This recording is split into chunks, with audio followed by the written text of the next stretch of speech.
Salut les mecs, aujourd'hui bien au frais dans ma cave, température constante 22-23 degrés. Hein. Nous allons ouvrir le carton de Tonton Matt. Là-dedans, il y a un Arma Kraton, un unboxé et une autre machine que nous ferons sur une vidéo intérieure. Sur le Arma, il y a une révision à faire. Et ce petit colis est arrivé par Mondial Relais chez moi. Alors attention, quand vous mettez autant de matos dans un seul carton, le mieux c'est de faire deux cartons, puisque Mondial Relais a attaqué l'assurance à 500 €. N'oubliez pas aussi les règles d'engagement Mondial Relais, 1,50 m, longueur, largeur, hauteur maximum. Relais colis, 1,70 m. Là, le colis est nettement plus grand. Par contre, il est arrivé quand même. Il a mis un délai, mais il y a de fortes chances que ce soit à cause de ses dimensions hors gabarit. Moi, il m'en avait retourné un UDR, parce que il était un tout petit peu hors limite.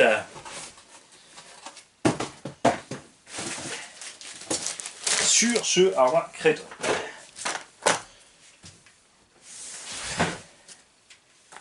Nous allons faire une révision. On a donc les clips de carreaux qui sont fixés avec les bandelettes d'origine et des petites... ça c'est du matos de tirette de Kawaii, qui est très bien parce que du coup ça tu peux l'utiliser pour tirer sur le clips, contrairement à la bande en caoutchouc qui va lâcher. La carreau est toujours vivante,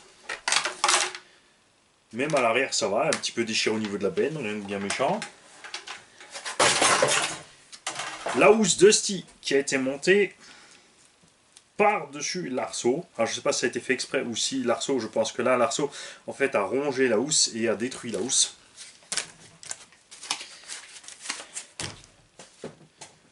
On a pare-choc RPM de Kraton qui a été monté devant et derrière, très bon choix évidemment. On a déjà les bras arrière RPM. D'ailleurs Mathieu, est-ce que tu peux nous dire si tu es content de ces bras, ce que tu en penses? C'est d'ailleurs un V... je m'en sors plus chez Arma entre le V1, 2, 3, 4. C'est encore du 3. On a des ressorts blancs. On dirait fortement du Obao Hyper MT. Et ça m'a l'air bien ferme tout ça. Ouais. Tourelle d'amorto toujours intacte, pas tordue. Pareil à l'avant. Noix de cardan et axe de cardan, ça va. Franchement, pas mal du tout. Les axes sont un petit méplats, mais rien de plus. On n'a rien de spécialement secoué.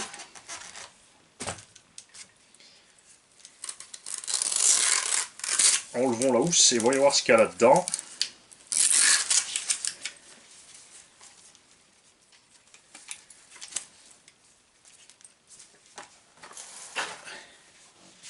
Alors,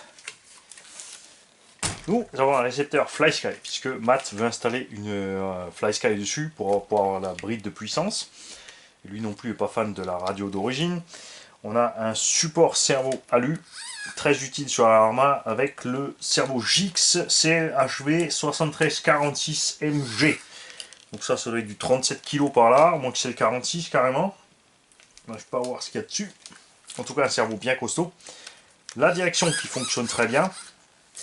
Je rappelle que dans beaucoup de cas sur le Arma Kraton, après un choc violent sur l'avant du châssis, on a un léger pli et la platine supérieure ici freine. Tu vois, il n'y a absolument pas d'espace entre la platine et le puits supérieur du sauve-cerveau. Et ça freine ça, et là ça force, et là tu fumes ton cerveau en général, même s'il est costaud. Pour le sauve-cerveau, s'il se dessert tout le temps, il suffit de mettre de la loctite, c'est pas un problème. Il nous manque un circlips ici du petit axe de l'arceau, donc il faut se méfier, tu vois, l'axe est sorti au niveau du vario, donc sur les chocs, tout ça va les se ratatiner ensemble, et tu peux endommager le carter du vario. C'est pas très grave, ce sera juste esthétique, il ne risque pas d'arriver grand chose de plus. On a un pignon moteur aussi qui est plus d'origine, c'est un GPM on dirait bien, l'entre-dent un peu serré à mon goût, et un Castle 2200. Alors attention, quand vous mettez un moteur avec autant de carrés d'un Kraton, le Kraton est relativement lourd. On l'équipe généralement de grosses roues style Muggy.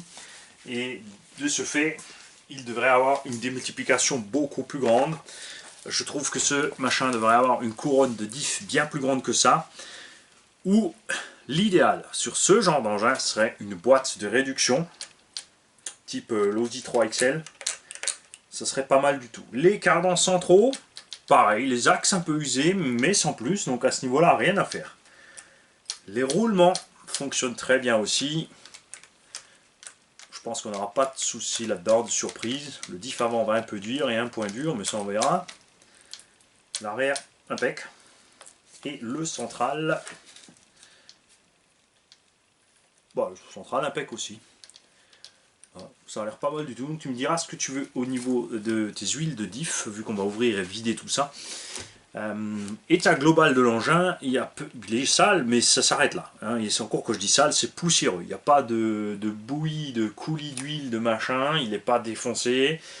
Il n'y a pas d'usure vraiment prononcée. Le châssis est râpé, mais sans plus, grâce au skid. Il n'y a pas la moindre déformation. Les cardans centraux tournent parfaitement rond. Il n'y a rien qui a été déformé au point de vue de frotter à droite à gauche. C'est un V2. Autant pour moi, le bac à batterie, évidemment. C'est pas un V3, ça se voit au bac à batterie. C'est un V2, mais entretenu, soigné. Les chaussettes ont souffert, c'est sûr.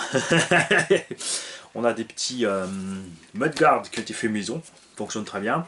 Pas besoin de plus. Ce qui est chouette chez Arrma, c'est ceci est un V2 et depuis même je crois que c'était même déjà sur le V1, tu as un accès super rapide au diff, puisque tu peux enlever les vis ici en transversal, tu vois, elles sont montées de travers les vis, tu enlèves ton carter par là et tu as ton diff en main. Tu n'es pas obligé à aucun moment de démettre ton Kraton en pièces. Et ça, c'est géant.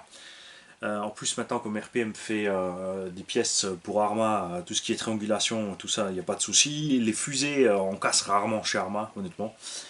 C'est vraiment des super bagnoles RTR pour se lancer.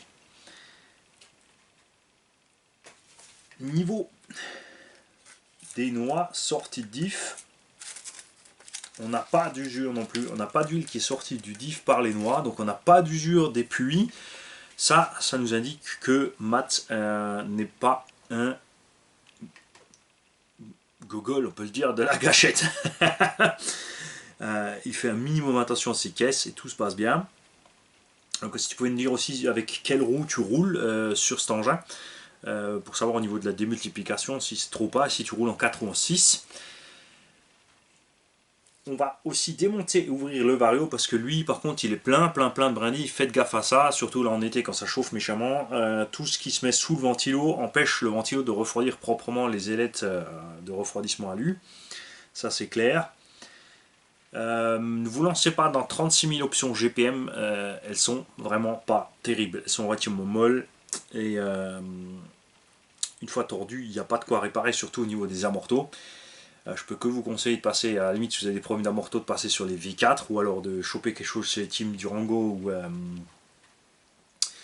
chez Techno RC. C'est un peu plus cher mais c'est vraiment plus solide, c'est clair, il n'y a pas photo. À ce sujet là, on voit aussi sur, parce que je suis en train de regarder la rouille au niveau des vis, on n'a quasiment pas de rouille sur les vis, on a juste quelques-unes ici au fond du bac batterie, enfin au fond du châssis qui sont un peu rouillées, mais ça vient clairement juste d'un nettoyage ou quelque chose qui a giclé dessus, mais sinon elles sont pas, même les vis du dessous, on a juste quelques petites traces de rouille dans les empreintes, rien de bien méchant. Donc celle-ci avec un bon nettoyage va s'en tirer très bien, je pense. On a reçu de la part de Matt un petit chargeur automatique 2S Lipo. Ça c'est bien, quand je fais les petits kits pour les petits jeunes, juste avec des petites 2S Lipo. Ces petits chargeurs sont bienvenus puisqu'ils sont automatiques, il n'y a rien à faire. Tu branches ton équilibreur, tu appuies start et tout fonctionne à merveille. Il faut par contre éviter de les faire charger évidemment des batteries énormes parce que là ils vont tourner des heures et des heures et des heures et à un moment ils vont en avoir marre. Ah ça c'est rigolo.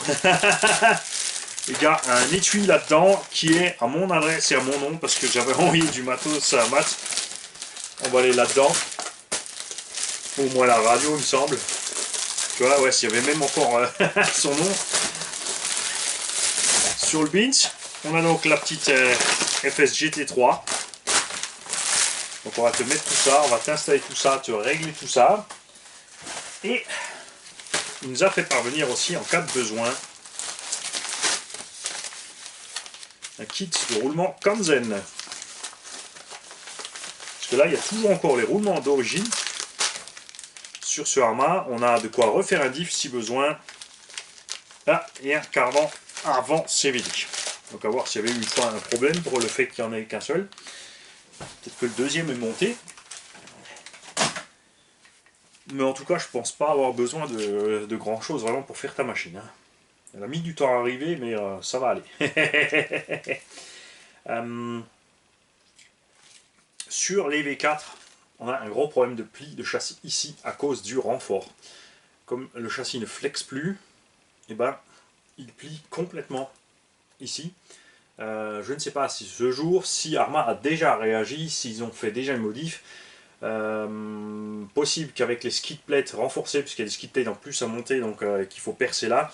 C'est un Allemand qui les fait, les je sais plus comment ils s'appellent, POS, qui sont fixés en plus ici, que ça règle le problème, ou alors ça va plier plus loin. Donc j'invite pareil tous ceux qui ont un du Crichton V4 à me donner des nouvelles de leur machine, ce qui leur est arrivé, ce qui leur est pas arrivé.